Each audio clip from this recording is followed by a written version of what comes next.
Awesome. Hello, everybody, and we are live again this afternoon to go through our AI session. We'll give it we'll do introductions first, and hopefully we'll get some get some of you joining. I appreciate it's been a long break, so there might be a slight delay in people connecting at 2 o'clock. But to kick off, obviously we've got David Kite on this session. Sort of in terms of introduction, David, do you want to just give a brief intro? I know you've done one this morning. Basically, I'm a physicist from training, and so AI is something I'm very, very interested in. I spend a lot of time looking at what's possible and what's not possible. My niece's husband actually implements AI in silicon, so he's the real bright bod. And I have many interesting conversations with him in our summer holidays, actually understanding how it actually works. But not for today. Amazing, and obviously, there's a lot of detail that goes into AI as a topic. And today, I mean, the idea is we won't go into too much depth, but we'll give you an overview as well on how AI works in principle and how it can transform your childcare business as well. So we've also got Nigel on the call. Nigel, do you want to introduce yourself? Yeah, I'm Nigel. I may met quite a lot of you at different events. I was a previous nursery owner, but heavily involved in sort of Flourish, both with my own nurseries, but also obviously with childcare marketing. And I suppose, when we're talking about AI and everything else, this is where Flourish all fits in terms of, we're all trying to make the management of inquiries efficient and really try to optimize the results that come out of the back of it. So, so it's all very, very exciting, in fact, the way the future looks. Yeah, so I mean, obviously Nigel had 11 of his own nurseries, and in terms of sort of transforming, he sort of grew the business over the years. And in terms of implementing good solid process, I mean, along with obviously good solid inquiry process, also process within the nursery separately. Nigel is very much an expert at that process and driving that forward. So if you've got any questions throughout this session for either David, Nigel, or myself, feel free to put them in the chat box, and we'll do our best to answer those as we go through.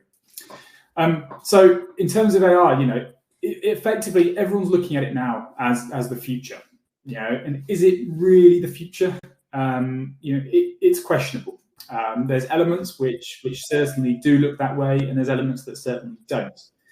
And more recently, Elon Musk basically commented on Twitter that AI is going to be is actually more dangerous than North Korea.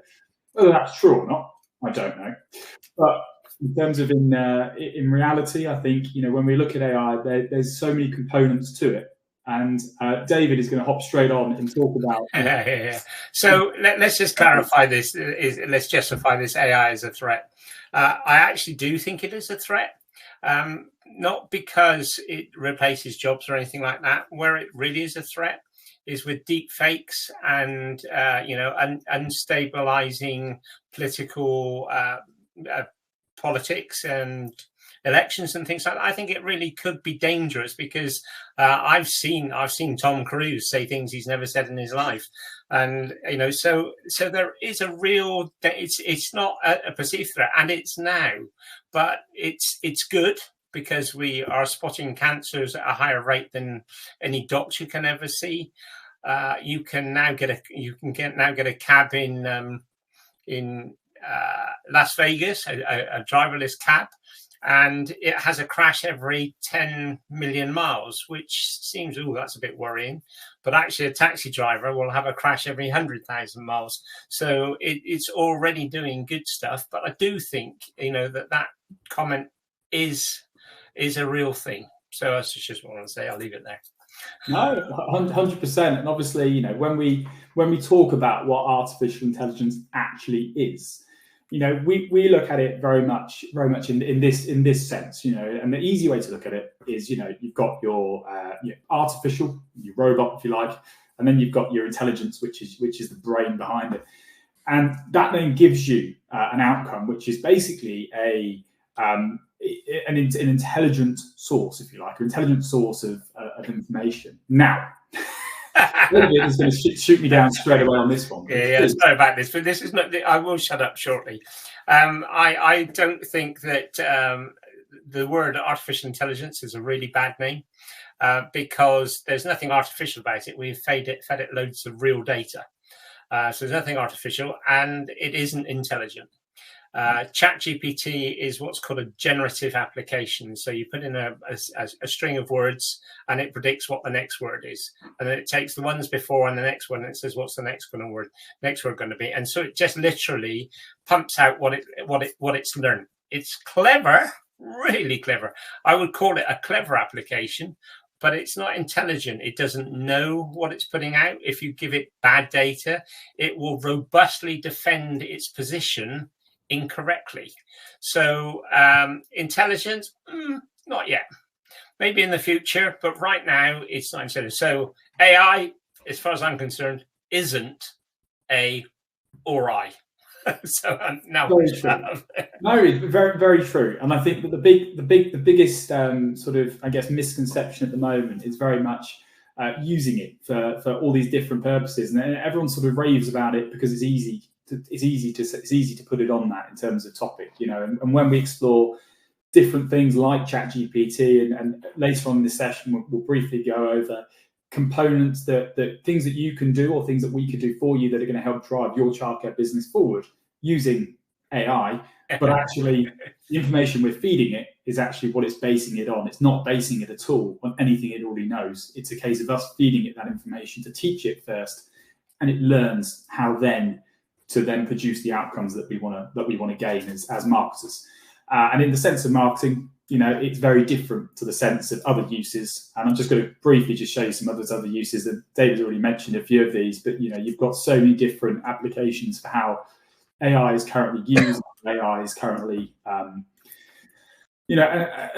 AI is currently put forward, if you like, down so many different sectors. And here you've got obviously aviation, you've got teaching, you've got healthcare, you've got heavy industry, you've got finance. But this is where, you know, the threat comes in terms of, you know, actually if someone was to get control over, finance with regards to sort of high level finance, you could end up in a situation where you can destabilize economies. And that's where the big threats start to come into it.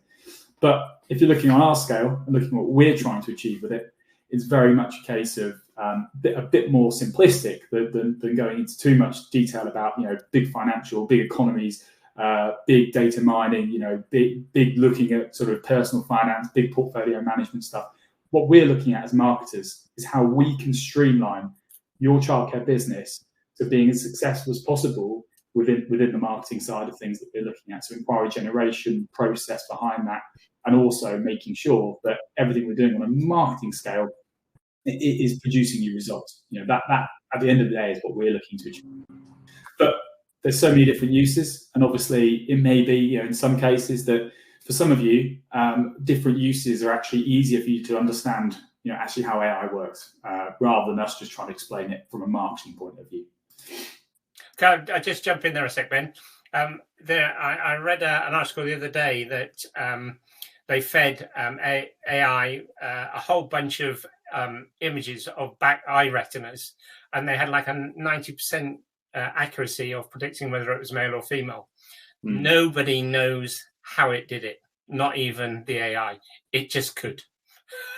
Yeah, and it's a bit like that. And this example here with machine learning, it's not quite the same as that in terms of as in depth as that. But you can see here, you know, the training is us providing the I was going to say intelligence, us providing the machine, the images of dogs. That's us training the machine. You know, the machine then says, yeah, okay, there is a dog in this picture. You know, we know there's a dog in this picture because you can see the dog here.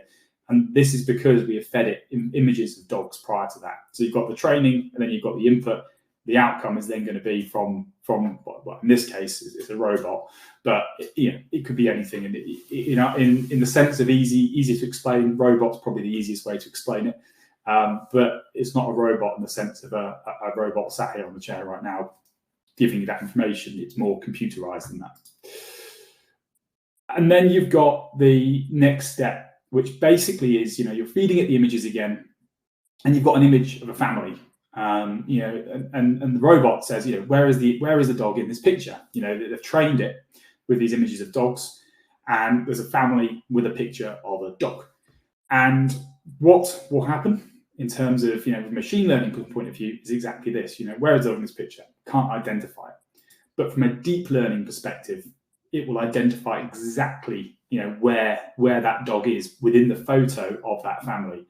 And that's where the smart side of the technology comes in. You know, you fed it images of dogs, you've trained the robot to identify a dog, and in this sense here, you've then done a picture of the family with the dog in it, and the input, the robot's able to identify very easily from the input, you know, where the dog is within that photo. And this is where it gets scary, because this is where deep fakes and so many other bad uses of AI can come in, and it can cause problems. And, you know, as David said, you know, you can have celebrities saying things that they didn't say. You could have politicians saying things that they didn't say, all because of the way AI is used to basically identify facial movements, to identify lip movements, to identify eye movements, hand gestures, everything in relation to society as it is today.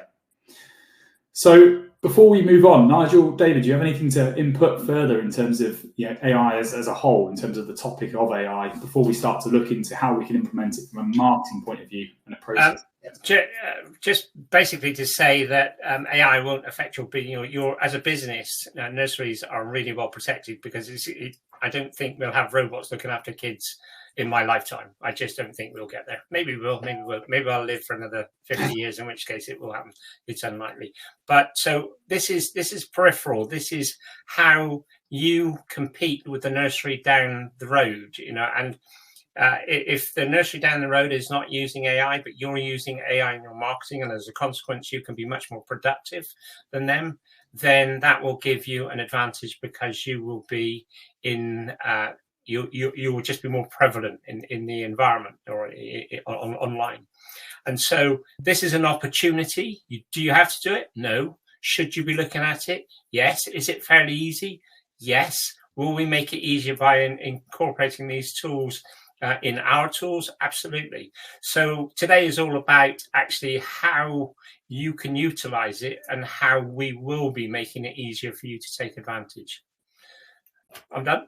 Yeah, I suppose one of the obvious things is that, you know, often, you know, nurseries are looking for content for various things.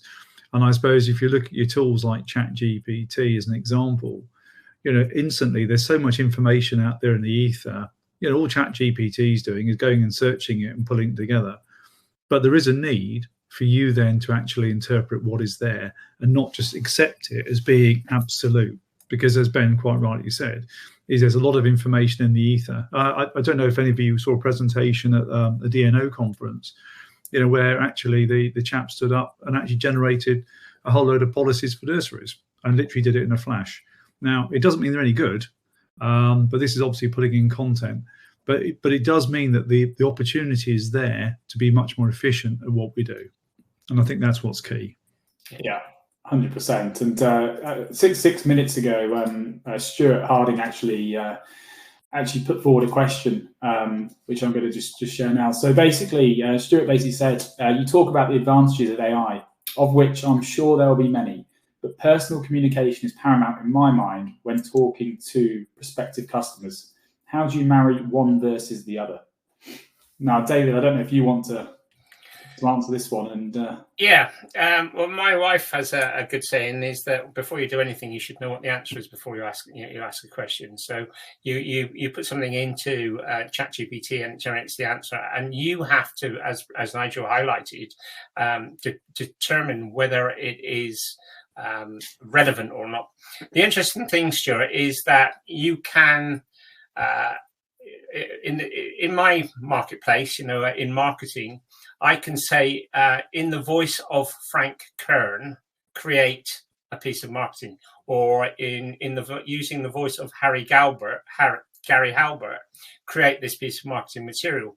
Now, you can also add emotion to this. You can say, create a letter in a stern voice so you're being authoritative, or you can say in a friendly voice, you can have in a jovial voice, or so you can create a prompt and then say, but use the voice of, or in the mood of.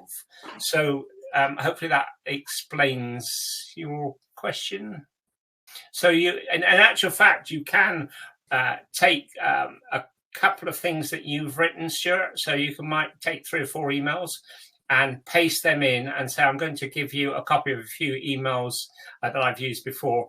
Please create an email on the topic of this in the style of those emails that I've shown you. And it's capable of ascertaining what your style is, even if you don't know it yourself, and generate content that way. Hope that answers your question. Go on, Nigel. Yeah, no, I think Stuart, David's made some very good points there about the fact that, you know, rather than drafting emails from scratch, you know, you could use a tool that actually drafts it in your tone and the way that you would communicate things. So that helps you be more efficient at what you're doing. However, you can't get away from the fact you have to have personal communication in the process. You know, people buy from people. You know, a parent is not going to put their child in the nursery without looking around the nursery or having spoken to somebody. You know, they're not going to just go online, register and turn up one day with the child. You know, I don't see that. I think it's very much down to using AI to make you more efficient in how you manage those inquiries. But actually, it doesn't remove the fact that you have to have human intervention. There has to be a discussion before the show round to qualify the parent. There has to be a physical show round where you're demonstrating what your nursery is about. Yeah, 100%. And yeah, we're now going to talk through, you know, in terms of embracing AI, in particular with regards to Flourish, in terms of, you know, our platform that we've built. Only because, you know, we've done a lot of work in terms of looking at how we can help you be more efficient as childcare business owners. Obviously, there's loads of other tools out there that we'll also mention as we go through. We've already mentioned ChatGPT. There's a couple of others that we'll probably end up mentioning soon. But as we go through the next few points, you know, it's all about your process. It's all about transforming your childcare business, and communication being at the heart of it, in terms of making sure that actually everything you're doing is very much driving forward in your tone as your business, you know, highlighting your unique selling points, and not going off on the page of, you know, robotic responses or generic responses that frankly are just not going to get the engagement that you would get on a personal conversation, which you can do with AI, but there is always restrictions in terms of how far you can go with that. So we're going to briefly just touch on workflows. Now, I don't want to scare you all off completely on the first slide. Workflow is basically the easy way to look at it. It's the backbone of your business. You know, workflows are all about your processes. You know, they are your processes. And when we look at it from the point of view of marketing and what we do, you know, we're looking at it from the point of view it's technology advanced. You know, it's a real advanced tool, but actually it's not. You know, workflows simply are a staged process that you would go through on a normal sort of inquiry process, or a normal flow that you would take within your business. All we do with your processes is turn them into workflows, which effectively become the backbone of your process, become the automation, become the logic behind your inquiry process. In terms of someone makes an inquiry, you know, what's the next step that happens? And we can use a lot of tools that also help filter down inquiries through this process. And earlier on, I had a conversation. We had a question come through on a separate session, and it was all about, you know, you have loads of inquiries, but, you know, how do I know if they're actually interested or not? I've got to go through each one. I've got to follow them all up. Yes, you do, but you can use smart workflows, which basically will take away the need for you to do that yourself. You can have automated filtering that basically allows you, in some cases, and I've got one example that I know of, which is one provider that actually we work with, wanted inquiries to come through only for those that are looking for spaces on Monday and Friday. So we built the workflow to basically say, okay, if a parent is looking for a space on a Monday and Friday based upon their selection, that parent will then go through to a calendar where they can then book their show round. If the parent isn't looking for Monday and Friday, they'll get an email which basically says, really sorry, based upon your inquiry form, we believe we are unable to offer you a space at this time. However, one of the team will still be in touch with you, just to follow up. And it's always key to have that personal touch, even at the end of these automated processes. But what that process did was stopped 100 inquiries all having to be contacted by the nursery. It then meant 20 inquiries that were high priority were contacted, or even had the option to book straight away into a show round, and were contacted by the nursery first. Everybody else was still contacted, but just further down the line. And it comes back to, your internal process and your prioritization can also be very much streamlined from using AI, and in particular using Flourish to power, that aspect of things. And in simple terms, you can do it for pretty much anything. You've just got to make sure there is a clear process flow for it. And without a clear process flow, you can't do it. Yes, Nigel. Yeah, I was going to say, and the other thing to bear in mind is that, when you get levels of sophistication, so example there that Ben was talking about filtering out, Mondays and Thursdays or Mondays and Tuesdays, is also remembering that actually when you're full on Mondays and Tuesdays to change it. So sometimes these things can work really well for you because it can filter, it can reduce, but also you've got to be dynamic. And when you get to that stage where actually Mondays and Tuesdays are now full, and actually it's a different days, you've got to make the change. And if you forget, actually, then it becomes a negative rather than a positive. So you've got to be dynamic in all these things. 100%. And that example there, it's a case of straight away, yes, if you then become full on Monday and Friday, it needs to be changed. But that's one example of what you can do. There's so much other filtering you can do, and there's loads of other things that you could build into your workflows that will streamline and save you time. And it's identifying those and obviously implementing those that in a way that will work for your business. And I know probably a few of you here listening now are going to be in that position where you feel, actually, I quite like personally following my parents. My parents quite like that personal touch, which is absolutely fine. But as an example of that, instead of it being automated in terms of the parent gets the booking calendar, the parent chooses to book in, you could just have it so it sends you a reminder to follow them up in a week's time, or it sends you a reminder that you've got 100 parents that you put into your lost inbox last week, or parents that you didn't sign up. And actually, that automated reminder comes through to yourself, so you'd know that's the time to start following those parents up. So there's a lot more you can do with workflows, and in the next sort of coming month and a half, you're going to see changes being implemented. But on the first of January, that for us is the big launch in terms of we are basically going to be pushing out there new workflows, new approaches, new strategies just to help grow your childcare businesses. David, do you have anything else you want to add on the workflow side of things? No, I think you made a really valid point, and I will just reiterate this again, that AI can be used not necessarily to talk directly to your end users, but it can be used to talk to you, to coach you, to guide you, to remind you. I'm reminded of the two farmers stood on the 5-barred gate looking over the field and saying, I don't farm as well as I know how to farm.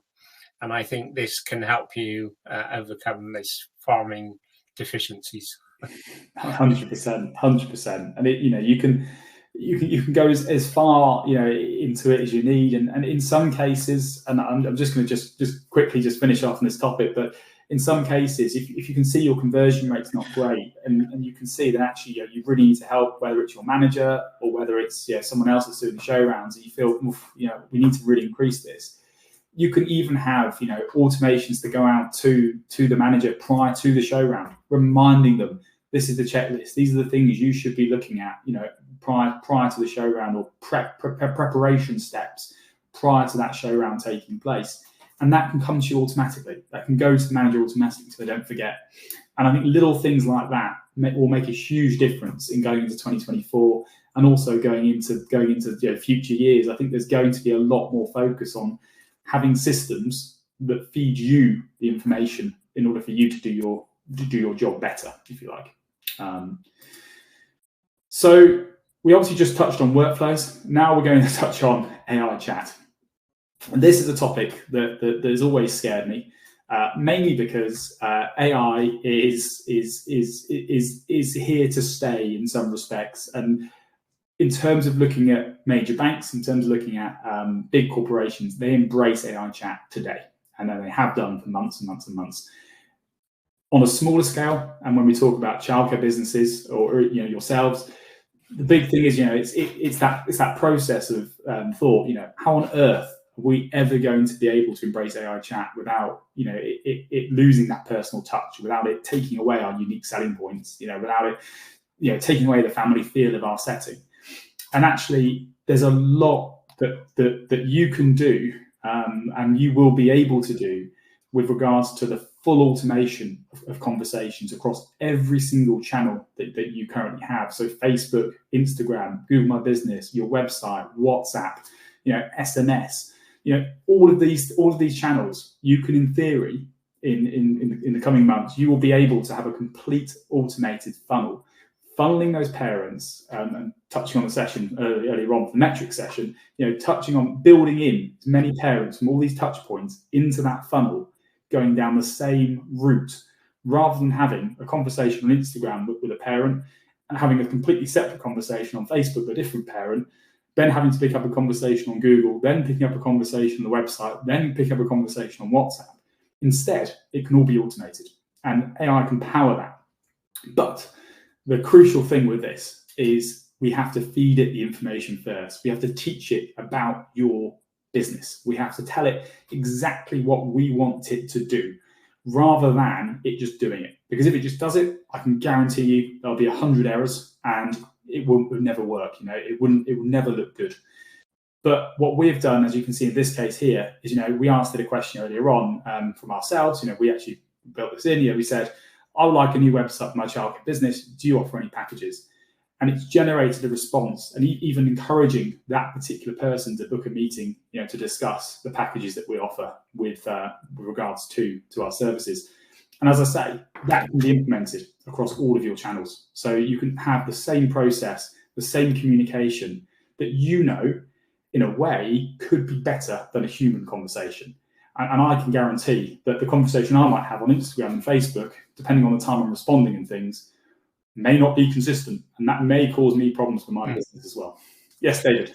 Yeah, so my buddy down the road has got a Tesla, and he was in the car park, and he thought, I'm going to try this automatic park facility. And he pushed the button, and because the car knew exactly what it was doing, it didn't waste any time. It drove in there at high speed and parked perfectly. And it terrified my friend down the road so much that it was a year before he ever did anything like that again. He was just too scared. Obviously, the car knew exactly what it was doing and wasn't going to waste his time. He was just going to get on and do it.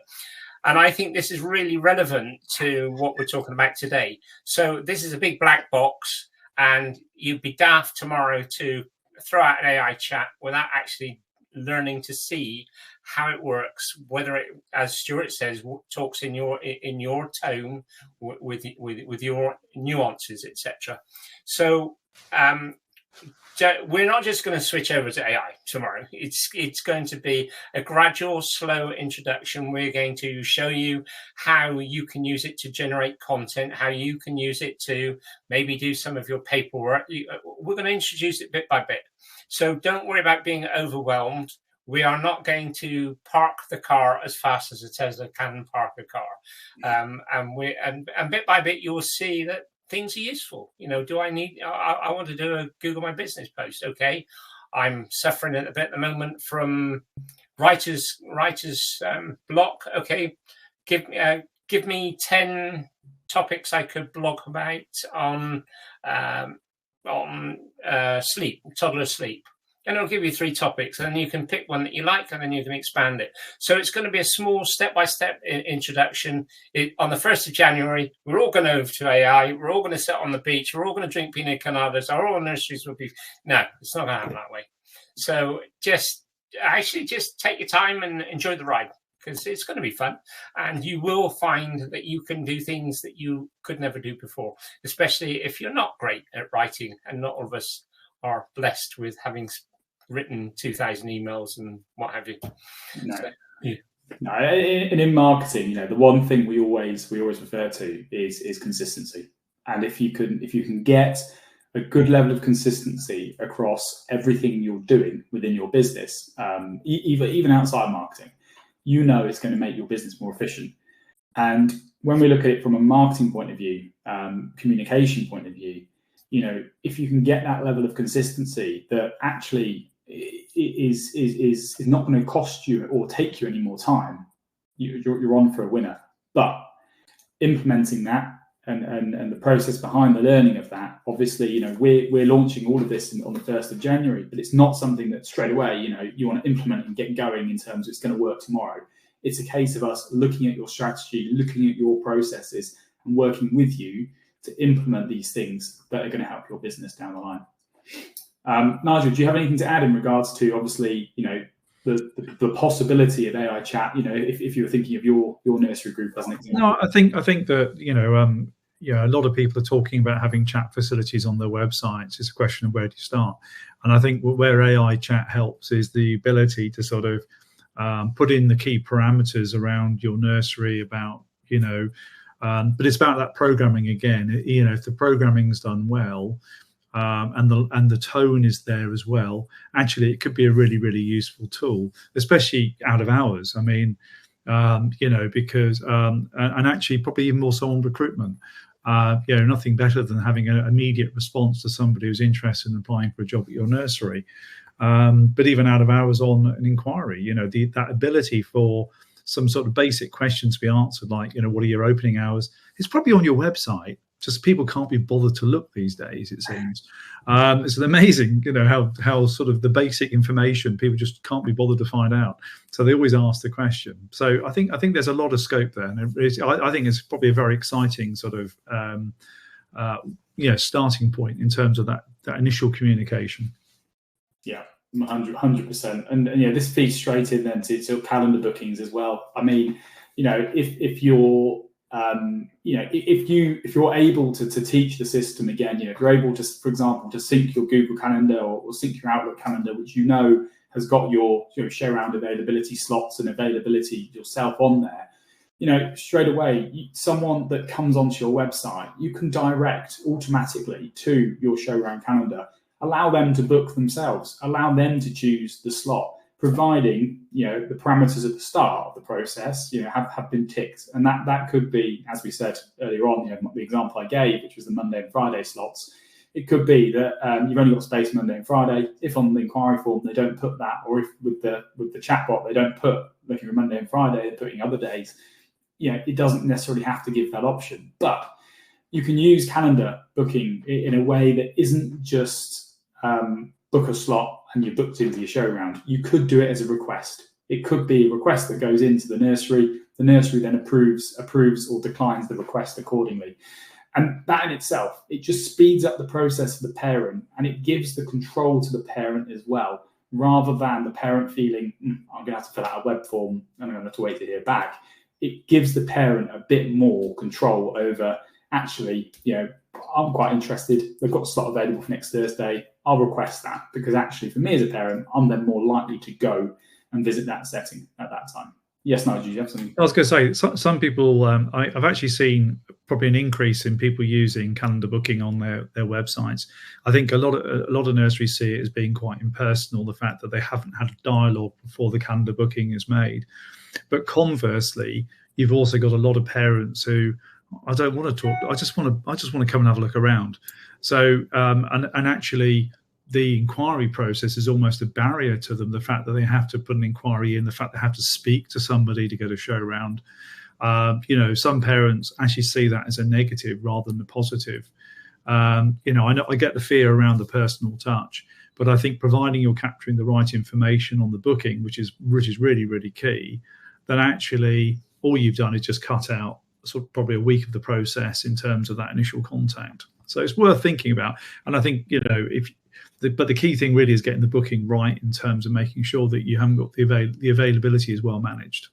Yeah, and the same applies for recruitment. You know, if you're thinking, oh, you know, I really want to recruit at the moment, why not have a recruitment interview calendar that you've got in place that, you know, does slots, for example, if you're only doing evening interviews, the evening slot's available, and the same principle applies. They can request an interview slot, and they can still have a phone call before. The phone can still be picked up before they come and visit or before they have an interview, just to qualify them accordingly. But again, it just speeds up the process, and it gives the control to, let's say, the applicant or to the parent, depending on what you're trying to achieve. We're going to have to speed things up because we're already over the end of our session. We are indeed. So calendar bookings, obviously a great feature. And the next few, actually, we're going to breeze through anyway. You've got reputation AI, sending out automatic review requests to parents. It's something that is vital. And actually moving forward from a workflow point of view, it will now be the case that intent can drive it forward rather than you just sending a review request to everybody. You can do it on those that show positive intent. So as an example, send out a mass email to everybody. How's your experience been at our nursery? Those that reply yes, get a review request. Those that reply not great, don't get one. That way it stops you getting loads of negative reviews at once. It doesn't have to be en masse, and actually this intent can help drive forward your reputation for your business as well. We've also got content AI, which we went through earlier on. But in terms of sequencing, this is us feeding information. As you can see, you're putting in your content title, you're putting in your description, you're putting in the keywords. This is you feeding that information, as we said at the start. It's not drawing that information, using intelligence. It's what we're putting in, and the more we feed it, the more it learns. The more it learns, the easier it becomes in the future. I'll just breeze through these slides in terms of you can see here. You select different criteria, select different categories. You can ask for various number of variations. You can ask for different lengths of content as well. And then what it produces, and you see this is an example that I did. Are you still looking for childcare? Cold outreach email to all those parents that are lost in my inquiry pipeline. And it produced quite a good email. Requires a little bit of editing, but overall, actually, it read really well. And for your childcare business, if you're writing an email on this scale, it's going to take you some time. But if half the work's done for you, or even sort of 60, 70% of the work in this case is done for you, actually, it's going to save you time. And this can be done not only for emails, it can be done for blogs, it can be done for other content, it can be done for your policies, your internal procedures. It can rewrite your terms and conditions, it can rewrite your policies, but you have to check it. You can't rely on it as a tool to solely produce amazing content every single time. You're going to have to check it, which is quite key. And then I'll breeze through these. So you've also got image AI as well, which is coming into Flourish. And image AI is exactly the same as content, apart from the fact it's images. Describe your image, number of variations. I put a field full of horses on a summer's day. Don't know why I put that. I felt like it. And it produced this, quite attractive, watercolor, which is completely unique to me. I actually did this 3 times, and it produced different image each time. And that image is unique to me in terms of I've asked it for that, and that's what it's produced. And I asked for it in a watercolor format, and that's exactly what it's done. David. Yeah, I've been tracking this for a long time because I think the idea of actually generating pictures of toddlers running around in the garden with no copyright issues is amazing, and no parental issues. So I've been watching it for a long time. Currently, it produces children with 6 fingers, 3 hands, 2 legs on the one side of the bike. So in terms of, you'll notice that they all seem to be producing robots. I have no idea, but because I don't think they can get the nuance of the face right. But I am actively tracking it. It's not quite there yet, but it won't be long. And more training, more practice, more feedback, more technology, more hardware. It will get there, but it's not really great for that. But I think when it does, I think it'll be amazing. Yeah, 100%. And in Flourish, as an example, you'll be able to in January basically say to it, look, I want this image, and it will give you some images. They might not all be perfect, but at least it's taking away some of that hard work trying to find copyright-free images or trying to find stock photos that meet your needs. You're giving it the input that, although the output may not be perfect right now, it's still better than having nothing at all. Where I think it will be fairly good is if you provide it with an image, and it will separate the characters in the image from the background, and then you can drop those children into a different background. I think that will be very, very good. and I think that would be quicker. But generating them from scratch, not quite there yet. No. And Olivia's asked the question here: do we need to be careful about our own images that we upload of our children, which could be used? I think yes. Yeah. I mean, I think that once again, under the safeguarding rules, I think that as a basic rule of thumb, I would avoid any facial pictures of children. Always make it so that they can't be scanned. So that sort of whole facial bit can't be scanned. So I would always have a child with a sort of head sort of where you can't quite get the full image there. And I suppose, once again, you got to be careful. You put something on social media, even if it's on a Facebook page, you need those consents, because, you can't stop somebody sharing that picture and there's no question, and it could be shared, well, wherever, unfortunately.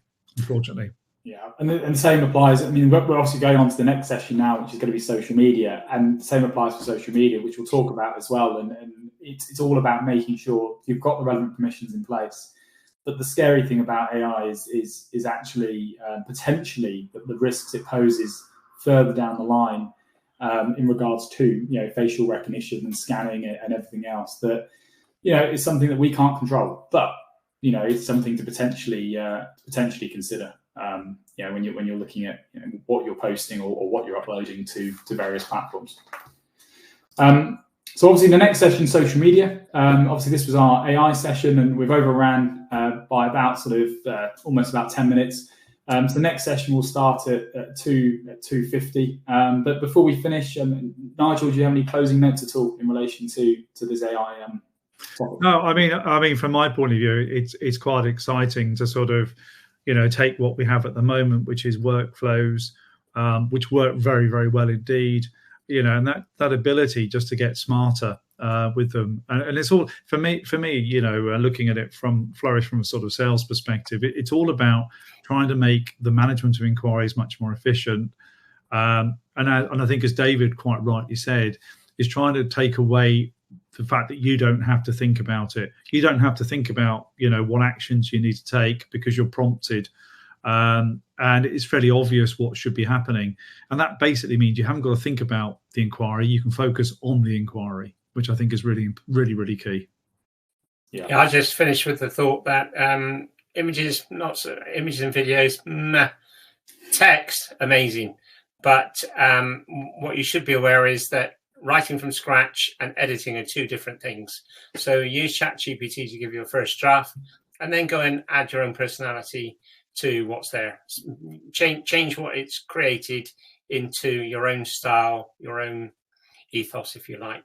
But never, ever, ever, ever, ever, ever just generate something and put it out there. So that's my final thought. 100%. And for any of you that have joined us late, obviously all these sessions are recorded, so you can always watch them back. So if you missed anything out of this session, or you couldn't write notes fast enough, you can watch the session back later on. So there's no issues there if you missed anything. And if you do have any further questions, feel free to reach out to us, and we'll happily answer those for you.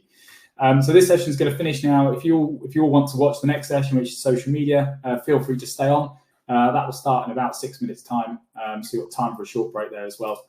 And thank you, everybody that joined us in this session just now. Thank you very much.